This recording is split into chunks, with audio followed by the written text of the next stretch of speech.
우리 함께 봉독한 말씀을 통해서 하나님께서 저 여러분에게 은혜 주시길 원합니다. 제가 여러분에게 월터 브루그만의 예언자적 상상력에 관한 말씀을 자주 드렸습니다.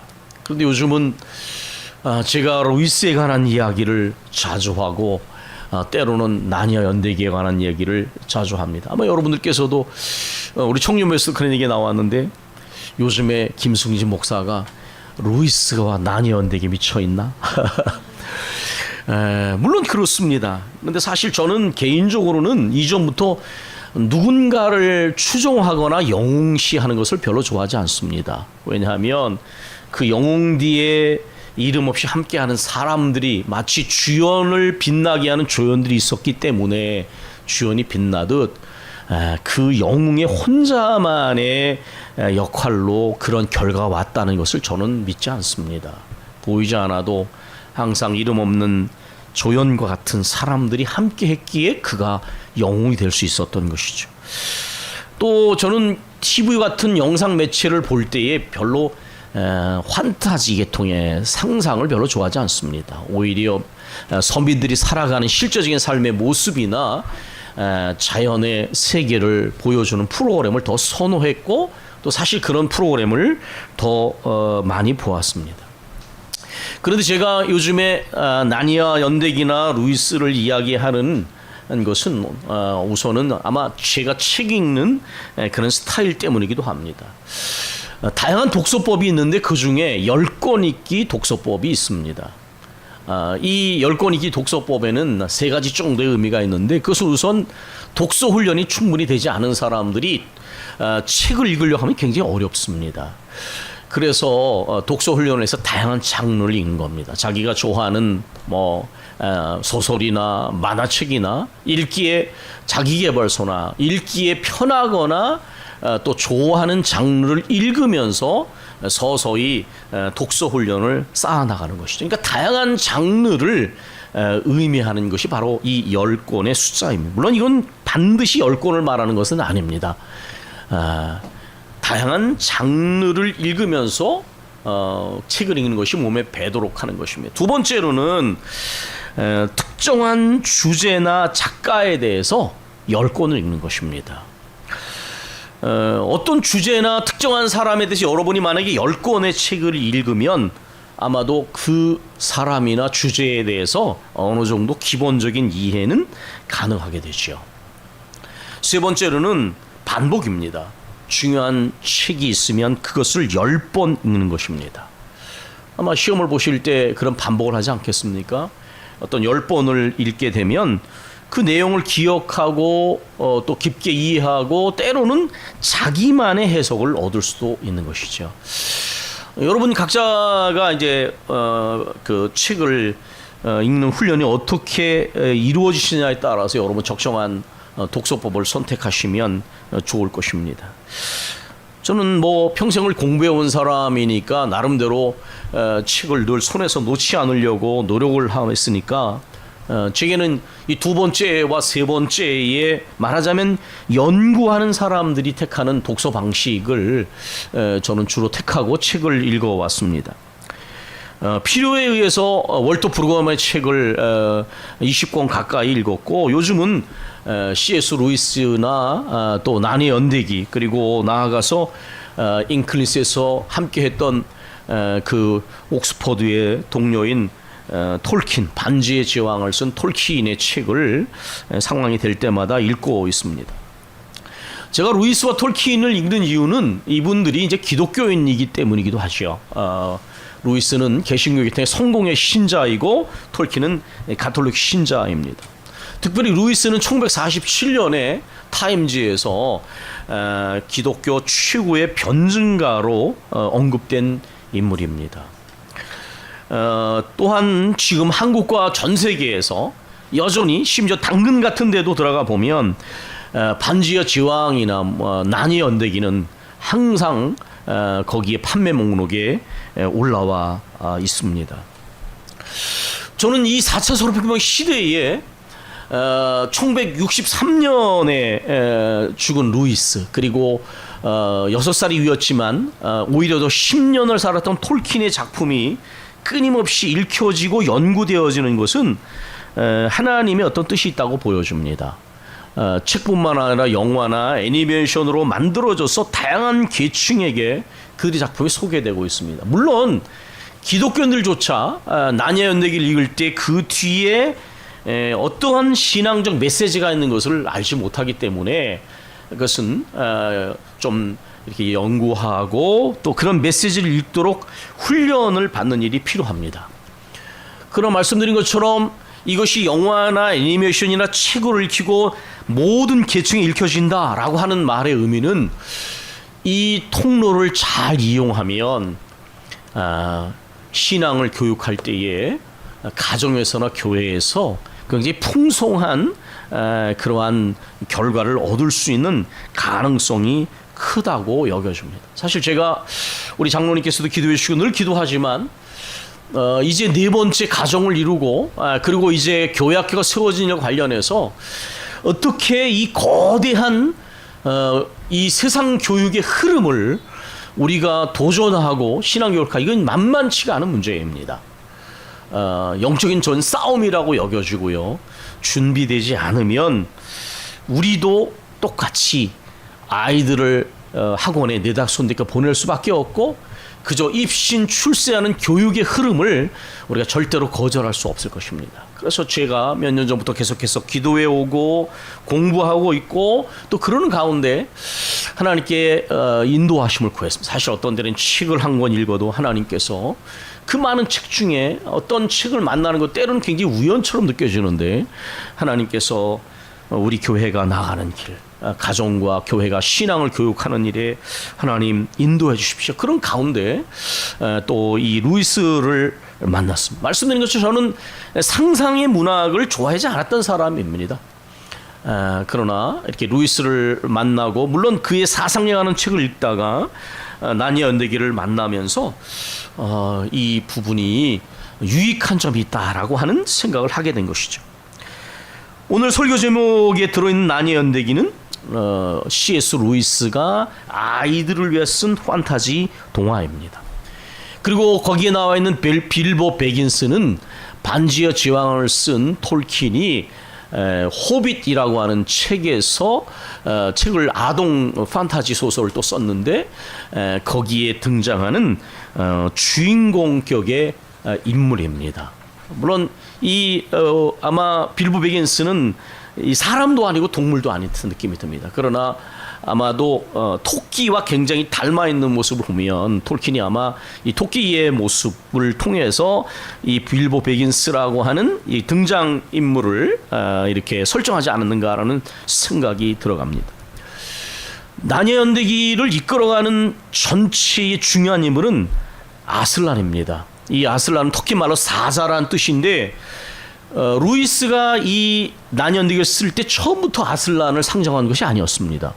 그런데 그의 머릿속에 아슬란을 떠올리자마자 스스로 고백하기를 아슬란이 전체의 나니아 연대기를 끌고 갔다 이렇게 말해요. 그건 뭐냐 하면 그가 어렸을 때부터 하나님 말씀을 굉장히 많이 읽었던 사람이고요. 신앙이 아주 뼛속까지 젖어있는 사람입니다. 이건 내가 의도적으로 기독교를 변증하려는 책을 쓴 것이 아니라 책을 썼는데 그것이 결과물이 기독교를 변증하는 책이 됐다는 거예요. 여러분 차이를 이해하시겠습니까? 얼마나 신앙적인 것들이 나를 지배하면 그렇게 되죠. 우리가 신앙에 사로잡혀 있으면 내가 하는 말이 신앙적인 말이 됩니다. 내가 생각하는 것이 신앙적인 것이 되는 것이죠. 작품을 쓰는 사람은 신앙적 작품이 되는 거예요. 신앙적 작품을 쓰려고 했다면 인위적이겠지만은 그가 아슬란을 생각하자마자 아슬란이 예수님을 상징하는 아슬란이 이 전체의 작품을 이끌어갔다고 그는 그렇게 고백을 하고 있습니다. 이 나니아 연대기의 핵심 인물은 피터와 수잔과 에드먼드와 루시 그리고 유스토스와 지리인데 이 피터는 여러분 아시겠지만 베드로입니다. 의미 다른 것이죠. 그런데 이 특징 핵심 인물들의 특징이 뭐냐? 다 어린아이들입니다.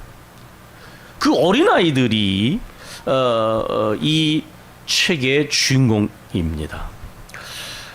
이들은 인류의 조상인 아담과 이브의 딸을 의미하는데 이 네 아이들 또는 6아이들이 어떻게 성장을 하고 어른이 되면서 강인한 정신과 용기, 희생과 헌신, 사랑과 우정, 그리고 많은 어려움 속에서도 정의를 실현하면서 자기들에게 맡겨진 사명을, 책임을 감당하는지를 난현대기는 보여주고 있습니다. 특별히 앞에 말한 네 남매입니다. 피터와 수잔과 에드먼트 루시는 아슬란이라는 이름을 들었을 때 각자 이런 느낌을 받습니다. 피터 베드로는 갑자기 이 아슬란, 예수님을 의미하는 아슬란의 이름을 듣자마자 갑자기 솟구치는 용기와 모험심이 막 솟아납니다. 수잔은 뭔가 달콤한 향기나 감미로운 선율이 자기 곁으로 확 퍼지는 듯한 느낌을 받습니다. 루시라는 여자아이는 아슬란의 이름을 듣자마자 아침에 일어나 보니 그날이 방학을 시작하는 첫날이거나 여름이 시작되는 첫날이라는 것을 깨달았을 때 드는 느낌, 굉장히 기분이 좋은 거죠. 오늘은 긴장되는 학교에 가지 않아도 되는, 늦잠도 잘 수 있고 내가 하고 싶은 거 할 수 있는 그런 뭔가 어떤 기쁨이 솟아나는 듯한 느낌을 받습니다. 그런데 여기에 에드먼드라는 아이는 뭔가 두려움, 까닭 모를 공포 같은 걸 느낍니다. 근데 왜 그러느냐? 이 아이는 터키 젤리의 유혹에 빠져서 형제들을 배신했습니다. 그리고 이러한 것 때문에 이 아슬란이 대속의 죽음을 맞게 되죠. 물론 다시 부활을 하게 되는데, 그러니까 아마 뭔가 자기 안에 옳지 못한 게 있으면 하나님이 두렵게 되지 않습니까, 여러분? 예수 믿는 사람은 하나님에 대해서 옳지 못한 생각을 가지고 있으면 하나님 앞에서 두려워지죠, 그죠? 그러니까 이 두려움에도 경건한 두려움이 있는가 하면 아주 마음속에 편치 않은 두려움이 있는데, 그건 영적인 상태에 따라서 이 에드먼드도 그런 걸 느끼는 것이죠. 물론 이 아이도 나중에 자기 잘못을 뉘우치고 훌륭한 역할을 감당합니다. 빌보 베긴스는 토끼를 닮았지만 생각하고 행동하고 말하는 것이 아주 인간적입니다. 이 빌보 베긴스는 서민과 마찬가지로 아주 평범하고 소극적이기도 한 인물이고, 때로는 낙천적이기도 하고, 때로는 조금 얼빠진 듯하고, 또 실수도 곧잘 저지릅니다. 그런 이 빌보 베긴스의 어느 날 13명의 난장이와 마법사 간달프가 찾아와서 얼떨결에 이제 모험을 따라 나서게 됩니다. 그리고 그 과정 속에서 여러 가지 갖가지 시련을 겪으면서 차츰 강해지고 지혜로워지고 용감해집니다. 그 과정 속에 때로는 갈등을 느끼기도 하고, 여러 가지 상황과 사람과 관계에서 짜증을 내기도 하고 충돌하기도 하지만은, 그러나 인격적으로 점점 성장하고 성숙해 가게 되고요. 그 과정에서 이 여러 사람들이 격려와 도움이 함께 작용하게 됩니다. 마침내는 자기에게 맡겨진 모든 책임을 훌륭하게 완수하고 막대한 양의 자기 몫을 배당된 보물을 받게 되는데, 그것을 기꺼이 사양하려는 정도까지 변하게 됩니다. 그래서 마법사 간달프는 이렇게 변모한 빌보 베긴스 앞에 모자를 벗고 경의를 표하게 됩니다. 말씀드린 것, 이 두 가지 작품의 특징은 아이들이 주인공이라는 것입니다. 그리고 평범한 서민들이 영웅이 되어진다라는 것입니다. 오늘 우리가 읽은 본문에는 예수님이 드리는 감사 기도의 내용이 등장을 합니다. 그때 예수께서 성령으로 기뻐하시며 이르시되, 천지의 주제이신 아버지여, 이것을 지혜롭고 슬기 있는 자들에게는 숨기시고 어린아이들에게는 나타내심을 감사하나이다. 옳소이다. 이렇게 된 것이 아버지의 뜻이니이다. 내 아버지께서 모든 것을 내게 주셨으니 아버지 외에는 아들이 누구인지 아는 자가 없고, 또 아들의 소원대로 계시를 받는 자 외에는 아버지가 누구인지 아는 자가 없나이다 하시고, 제자들 돌아보시며 조용하게 이렇게 말씀하십니다. 너희가 보는 것을 보는 눈은 복이 있도다. 내가 너희에게 말하노니 많은 선지자와 임금이 너희가 보는 바를 보고자 하였으되 보지 못하였으며, 너희가 듣는 바를 듣고자 하였으되 듣지 못하였느니라. 그럼 여기에 이때가 무엇인가? 이것은 이제 성경 읽기에 나무를 보고 숲을 보는 방식이 적용되는 거죠. 어느 절을 이해하려면 앞절과 뒷절을 봐야 하고, 또 그 문단을 이해하려면 앞문단과 뒷문단을, 그 또 전체 장을, 그리고 또 앞장과 뒷장을 이런 식으로 계속 숲으로 나아가는 방식을 읽게 되면, 이것이 바로 70인 전도대의 보고 이후에 일어난 예수님의 말씀이라는 것을 알게 됩니다. 예수님의 제자에는 12제자도 있지만 70명의 제자, 확장된 제자가 있다는 것을 성경은 말하고 있습니다. 그래서 이 70명의 제자가 이제 사역복을 합니다. 주님의 이름으로 귀신들이 우리에게 항복하다이다. 예수님께서 말씀하십니다. 사단이 하늘로부터 번개같이 떨어지는 것을 내가 보았노니 내가 너희에게 뱀과 전갈을 취할 권능을 주셨으니 너희를 해칠 자들이 결코 없으리라. 그러나 너희는 귀신들이 너희에게 항복하는 것으로 기뻐하지 말고 너희 이름이 하늘에 기록된 것으로 기뻐하라. 이렇게 말씀하셨습니다. 하나님 나라가 임하고 하나님 나라의 권세가 드러나는 것에 대해서 참으로 하나님, 우리 주님은 기뻐하고 계십니다. 이러한 사건 이후에 우리 주님께서 바로 오늘 본문의 감사 기도를 드리신 것입니다. 여기 보면 독특한 표현이 나오는데 우리 주님이 성령으로 기뻐하셨다, 그렇게 말씀합니다. 주님의 기쁨은 거룩한 기쁨입니다. 하나님의 나라가 임할 때에 사단이 맥을 추지 못하며 제자들이 이런 것을 체험할 때 우리 주님은 기뻐하십니다. 우리 그리스도인의 기쁨 중에서 사라지지 말할 기쁨이 무엇인가? 거룩한 기쁨입니다. 오늘날 교회가 거룩한 감동을 잃어버리고 거룩한 기쁨을 상실하는 것은 대단히 유감스럽고 불행한 일입니다. 우리 신자들이 사모해야 될 것은 거룩한 감동이고 거룩한 기쁨입니다. 하나님의 뜻이 이루어지고 하나님의 나라가 우리의 삶의 전 영역 속에 이루어지는 것을 볼 때 기뻐할 수 있는 사람이 진정한 영적인 사람입니다. 우리 주님은 그렇게 성령으로 기뻐하고 계십니다. 우리 주님께서는 하나님을 우주의 주재자라고 그렇게 칭하고 계십니다. 온 우주 안에 충만하신 주권을 드러내시는 분, 그 하나님이 아버지가 되십니다. 이것을 지혜롭고 슬기 있는 자들에게는 숨기시고 어린아이들이 나타내심을 감사하나이다. 이것은 바로 하나님의 복음의 비밀을 말하는 것입니다. 지혜롭다는 것은 사물을 직관할 수 있는 통찰력이고, 슬기 있다는 것은 지적인 지식이 있다는 원래적 의미가 있지만 여기에서는 다른 의미입니다. 진정한 의미에서 지혜롭고 슬기 있는 자들은 누구냐? 그것은 교만하지 않은 사람들입니다. 스스로 지혜롭다고 자처하지 않는 사람들입니다. 이것이 바로 역설입니다. 너는 너 스스로 지혜를 의지하고 네 명철을 의지하지 말라. 근데 우리는 누구나 자기 안에 이러한 교만한 마음이 있어요. 내 판단이 가장 지혜롭다고 생각하는 것이지요. 그런데 성경은 그게 가장 위험하다고 말하고 있습니다. 자기의 경험에서 나온 것이든 아니면 지식에 나온 것이든 너 스스로를 지혜롭게 여기지 말지어다, 분명히 말씀하고 있는데 우리는 스스로 내가 가장 지혜롭다고 여깁니다. 하나님께서는 이렇게 말씀하셨고, 우리 주님이 이렇게 말씀하셨습니다. 지혜롭고 스스로 지혜롭고 슬기 있다고 여기는 교만한 자들에게는 이 복음의 비밀이 숨겨지게 된다. 이것은 일부러 숨기신다는 말의 의미가 아닙니다. 우리 주님은 복음의 진리를 분명하게 예수님을 통해서 계시해 주셨습니다. 그러나 영적으로 교만하면 진리 대신 예수 그리스도를 알지 못하게 됩니다. 이게 성경이 세상의 지혜와 다르게 보여주는 역설입니다.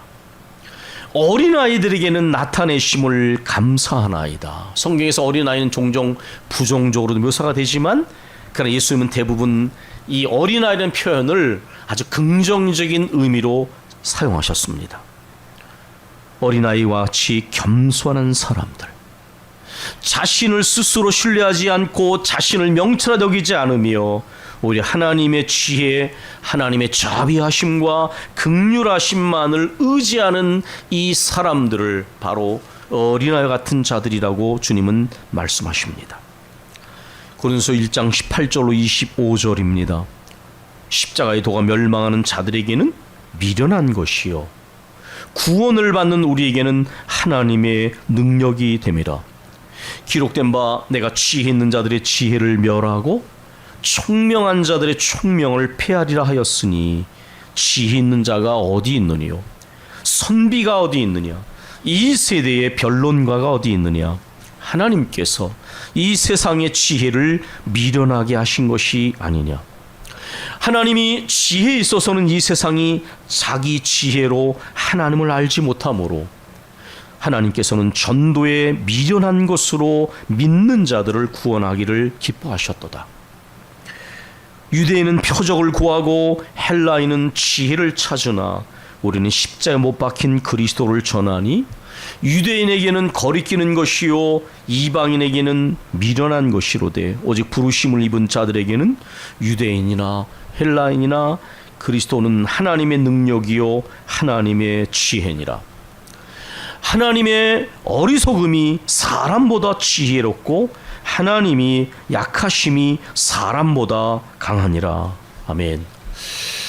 여러분, 하나님의 성품은 공의와 사랑입니다. 그리고 그 공의는 모든 죄를 결코 용납할 수 없는 준엄한 심판으로 이어집니다. 그러나 우리는 사랑 속에서 용서를 기대합니다. 어떻게 이 하나님의 양립할 수 없는 성품이 조화될 수 있겠습니까? 우리는 자녀를 교육하면서도 아이에게 옳고 그름을 가르치기 위해서 한 팔로 때리더라도 한 팔로 안아주는 게 얼마나 어려운 긴장감을 가져오고 갈등을 가져오는지 압니다. 아이에게 옳고 그름을 가르치기 위해서 때로는 야단을 치고 매를 들는 순간이 있습니다. 물론 요즘엔 매를 들 수 있는 시대는 지나갔죠. 그러나 오늘날 많은 곳에서 응석바지, 아빠는 있지만 아버지는 사라졌다라고 하는 표현처럼 옳고 그름을 가르치는 일은 가정에서도 교회에서도 또 학교에서도 이미 무너진 지 오래입니다. 응석바지를 만들어내고 사랑의 이름으로 모든 걸 용납하며 옳고 그름을 포기한 것처럼 보여지는 시대에 살고 있습니다. 그러나 하나님의 성품은 모든 영역에 적용될 수 있는 것입니다. 옳고 그름을 분명히 가르쳐야지요. 그러나 사랑이 거기 함께 가야 합니다. 어떻게 인간의 죄에 대하여 이런 일이 가능한가? 우리는 예수님의 십자가가 모든 사람들이 수치로 여기는 십자가가 바로 하나님의 지혜가 담겨진 구원이라는 걸 압니다.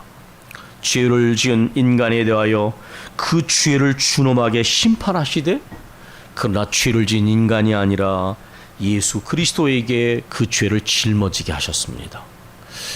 이것이 바로 모든 신하들에 나타나 있는 자기를 희생하는 것이다, 죽는 신에 가는 것이다 라고 말하는 것이 바로 톨킨의 생각이었습니다.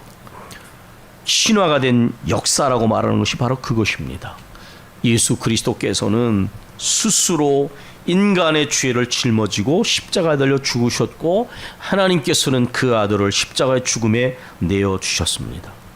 그러나 이것을 인간의 눈으로 보면 지혜를 구하는 철학적인 헬라인들이 아주 미련해 보이고 초자연적인 기적을 통한 구원을 생각하는 유대인들에게는 꺼림칙한 것입니다.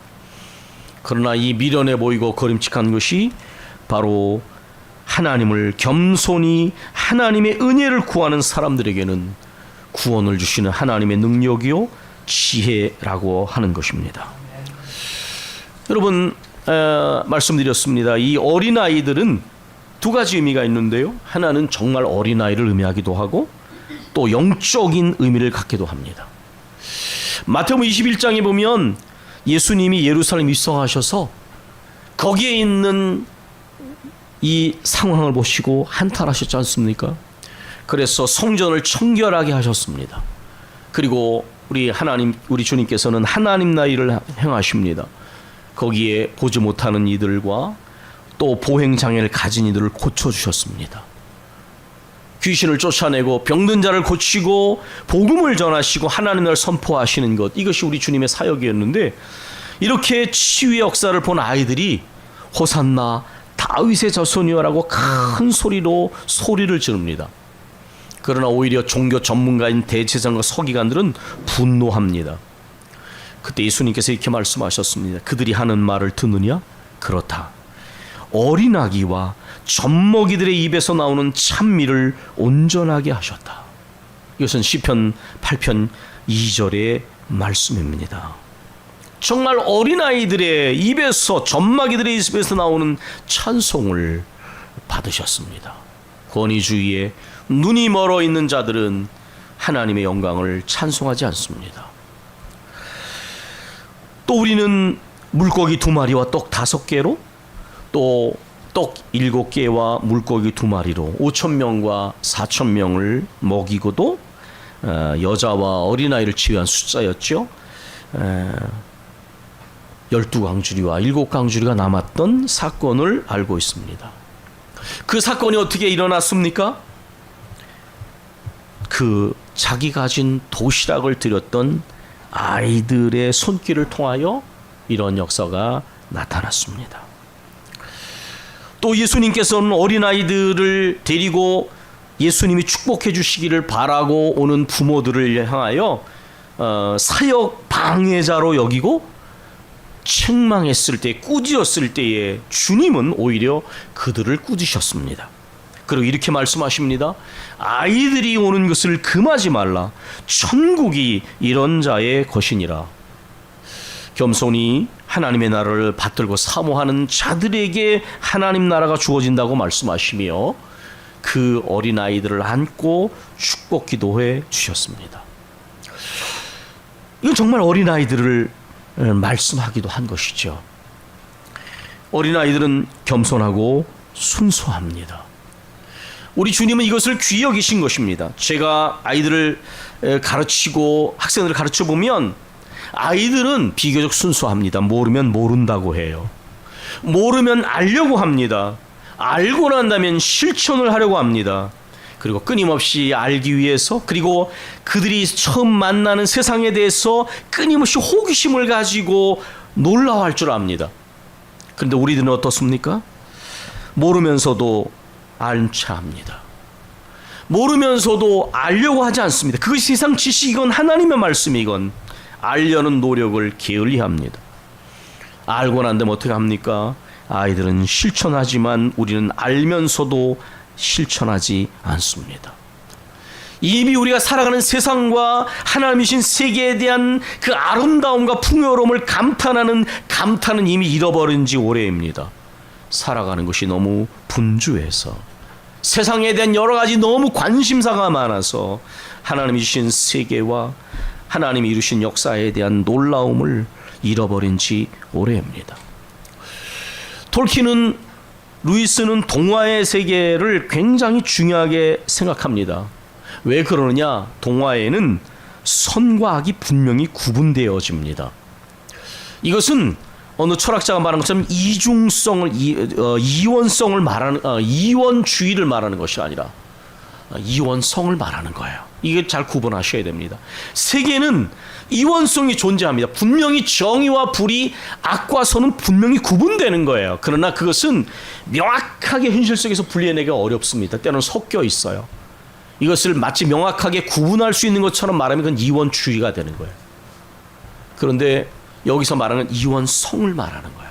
분명히 선과 악은 구분되어야 하고 정의와 불의는 구분되는데, 동화의 세계에서는 이러한 것들이 분명히 구분되어집니다. 톨킨은 악한 파국과 선한 파국을 말하고 있는데, 제가 청년부 수련회 때 이야기를 했습니다. 카타스트로피, 이건 굉장히 독특한 단어입니다. 선한 파국인데 이것은 환희와 기쁨 가운데 결말 맺어지는 거예요. 정의가 승리하고 선이 승리하고 보상을 받기 때문에. 디스카타스트로피, 이것은 악한 파국인데 절망과 탄식으로 파국이 되어지는 거예요. 하나님께서 이루시는 파국은 다 선한 파국이에요. 하나님의 살아계심이 드러나게 될 때 사람들이 놀라워하면서 하나님을 찬송하면서 기뻐하게 되는 것입니다. 하나님을 믿고 어린아이처럼 주님을 바라보고 겸손하게 주님께 순종하고 주님을 의지하는 사람들에게는 이러한 선한 파국이 이루어진다는 것이 성경의 핵심적인 메시지예요. 동화의 세계는 그래서 성경의 세계하고 굉장히 닮아져 있어. 여러분이 나중에 고린도서 1장 26절로 31절을 보시면 하나님은 문벌 좋거나 능하거나 부유한 자들을 선택하지 않으셨다고 말씀합니다. 배우지 못한 사람들, 미련한 사람들, 약한 사람들, 천하고 멸시받는 사람들을 택하셔서 강한 자들, 많은 것들을 가진 자들을 부끄럽게 하시며 그러므로 아무 육체도 하나님께 자랑하지 못하려고 하셨다라고 말했습니다. 사실 이런 흐름은 구약에부터 이미 나와 있습니다. 아브라함의 그 가족은 아주 소수의 바깥에 보면 작은 떠돌이에 불과했어. 하나님께서는 흉년 때에 부자들에게 엘리야를 보내신 게 아니라 과부에게 보내셔서 그에게 공개받게 하셨어요. 여러분, 때때로 그리스도인과 교회가 얼마나 하나님의 기준에서 벗어나고 있는지를 이런 말씀을 들으면서 우리는 끊임없이 돌아봐야 돼요. 교회가 세상을 닮아서 큰 거, 화려한 거, 풍성한 거, 많이 가진 거 이거를 따르다가 그리스도인과 교회가 변질됐어. 직분을 세우는데도 약한 자를 들어서 무릎을 꿇는 사람을 사용하시는 것이 아니라 영향력 있고 헌금 많이 내고 많이 배운 사람 세워서 교회의 직분을 변질되고 난 나중에 보니까 하나같이 그런 사람들은 목사의 적이 되고 교회의 장애를 불러일으키더라고요. 하나님의 기준하고 너무 다르지 않습니까?